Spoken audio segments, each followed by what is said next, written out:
There's a story in the Old Testament book of Judges about a judge named Gideon. Now, Gideon was chosen by the Lord to deliver the Israelites from the Midianites. Things had gotten bad for the Israelites at this time. The Midianites were really oppressing the Israelite people, so much so that Gideon is seen taking care of the wheat in the wine press, just so that the Midianites will not come and take his crops, what they had harvested. The Lord came and chose Gideon to carry out this wonderful task of defeating the Midianites and delivering the Israelites from them.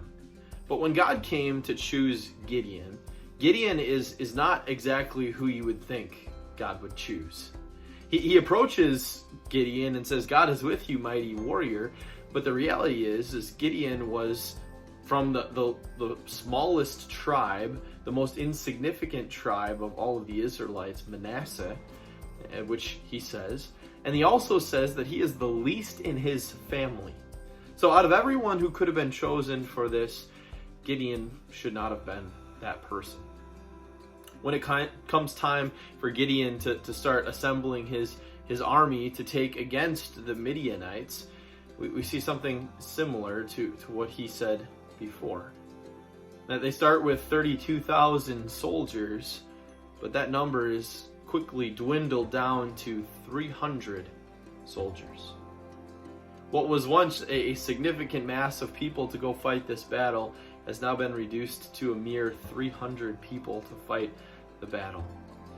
So not only were we working with a commander who came from the least of the tribes of Israel and the least of his family, we also are dealing with an army that has hardly any people in it. And yet God gave the Israelites and Gideon a victory over the Midianites.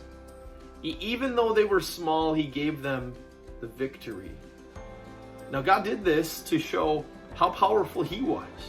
That it wasn't Gideon who was such an excellent commander that they won this battle. It wasn't the skill or the size of their army that caused them to win. It was the Lord. It was the Lord who caused this great victory. All throughout the Bible, you can find examples, just like Gideon's, of God using the weak things in the world to shame the strong, and God using the weak things in the world to show how big he is, and how big his grace is. That God's grace isn't just for the mighty and the powerful. That God's grace isn't just for the rich and the wealthy. That God's grace isn't just for the famous. But God's grace is for the weak, for the humbled, for the despised, for the forsaken, for the nothings, for the sinners. And that's how we know his grace is for us.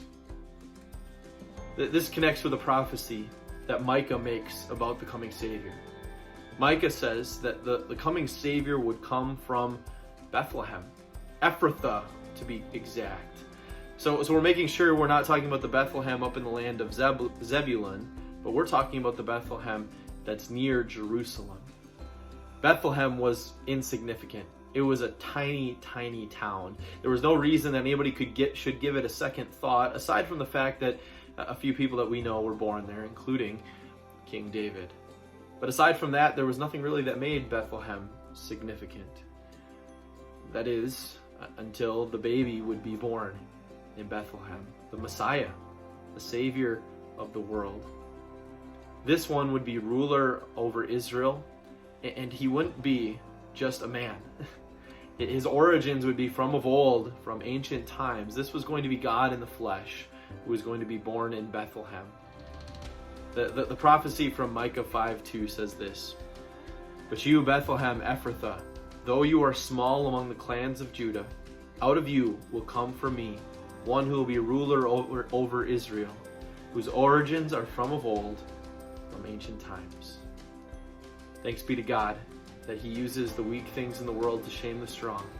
Thanks be to God that he shows all people, including the weak, the humble, the insignificant, the nothings, sinners, his grace.